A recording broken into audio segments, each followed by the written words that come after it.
Hello everyone.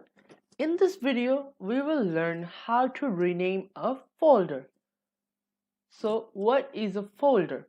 A folder, it is like a space that can store your files, your other folders, also your other programs and other shortcuts of the program. So this is the folder and it can store all the files and other folders. So now let's have a look at the implementation.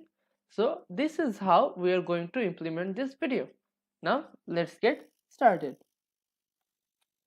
So now we are here at my desktop and this is the folder we created earlier. So if I want to rename this folder, I will have to right click over this, click on rename, then add the new name. I'm going to write the renamed and hit enter.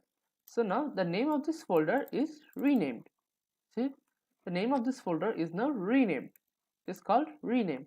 So this is how you rename a folder. Now let's have a look at the summary.